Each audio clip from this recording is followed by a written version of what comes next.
السلام علیکم دوستو، 19 رمضان المبارک صبح فجر کے وقت عبد الرحمن ابن ملجم نے مسجد کوفہ کے محراب میں سجدہ کی حالت میں امیر المومنین حضرت علی علیہ السلام کے سر پر وار کیا، جس کے نتیجہ میں حضرت علی علیہ السلام شدید زخمی ہو گئے۔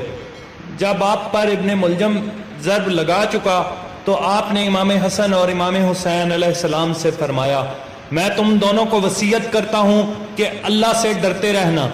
دنیا کے خواہش مند نہ ہونا اگرچہ وہ تمہارے پیچھے لگے، اور دنیا کی کسی ایسی چیز پر نہ کرنا جو تم سے روک لی جائے، جو کہنا حق کے لیے کہنا اور جو کرنا ثواب کے لیے کرنا، ظالم کے دشمن اور مظلوم کے مددگار بنے رہنا۔ میں تم کو، اپنی تمام اولاد کو، اپنے کنبے کو اور جن جن تک طول و عرض میں میرا یہ نوشتہ پہنچے سب کو وصیت کرتا ہوں کہ اللہ سے ڈرتے رہنا،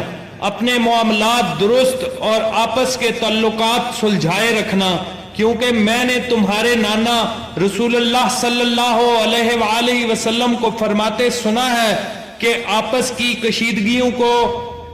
مٹانا عام نماز روزے سے افضل ہے۔ دیکھو،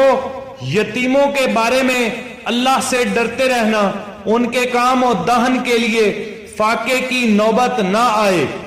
اور تمہاری موجودگی میں وہ تباہ و برباد نہ ہو جائیں۔ اپنے ہمسایوں کے بارے میں اللہ سے ڈرتے رہنا، کیونکہ ان کے بارے میں پیغمبر صلی اللہ علیہ وآلہ وسلم نے برابر ہدایت کی ہے،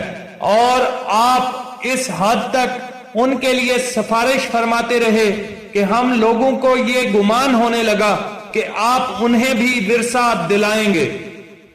قرآن کے بارے میں اللہ سے ڈرتے رہنا، ایسا نہ ہو دوسرے اس پر عمل کرنے میں تم پر سبقت لے جائیں۔ نماز کے بارے میں اللہ سے ڈرتے رہنا، کیونکہ یہ تمہارے دین کا ستون ہے۔ اپنے پروردگار کے گھر کے بارے میں اللہ سے ڈرتے رہنا اور اسے جیتے جی خالی نہ چھوڑنا، کیونکہ اگر یہ خالی چھوڑ دیا گیا تو پھر عذاب سے مہلت نہ پاؤ گے۔ جان و مال اور زبان سے اللہ کی راہ میں جہاد کو نہ بھولنا، اور تم پر لازم ہے کہ آپس میں میل ملاقات رکھنا اور ایک دوسرے کی طرف سے پیٹھ پھیرنے اور تعلقات توڑنے سے پرہیز کرنا۔ صدق اللہ العظیم۔